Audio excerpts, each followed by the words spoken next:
प्रणाम। हम कल्पना ठाकुर, झारखंड से। अब ठंडी के मौसम है, लगन का दिन है, तो एक छोटा सा बेटा का विवाह का गीत सुनिए। दुबिया में छोली छोली बाट लवलीना, ए दुल्हा बाट लवलीना, जमियों में गई रे चंदनमा के रे गाछ, जमियों में गई रे चंदनमा के रे गाछ, ताही तरे सुंदर बारातास खेलेना, ए दुल्हा तास खेलेना, हारियों में गई रे मोतियावा के रे हार,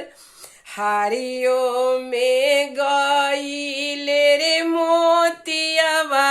के रे हार, से हो सुनी कामना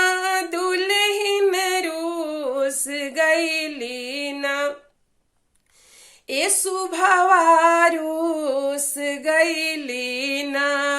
नारे करे सुभवा रसोइया के रे चेत, नारे लावे सुभवा दुल्हवा के रे तेल, से हो सुनी कामना दुल्हा चल भैली ना, ए दुल्हा चल भैले ना, फिर से गढ़ई बोरे मोतियावा के रे हार, फिर से गढ़ई बोरे मोतियावा के रे हार, से हो सुनी सुंदरा सुभवा मान गईली ना, ए दुल्हन मान गईली ना,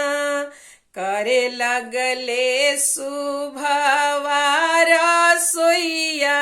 के रे चेत, लावे लगली दुल्हन दुल्हवा के रे तेल, लावे लगली दुल्हन दुल्हवा के रे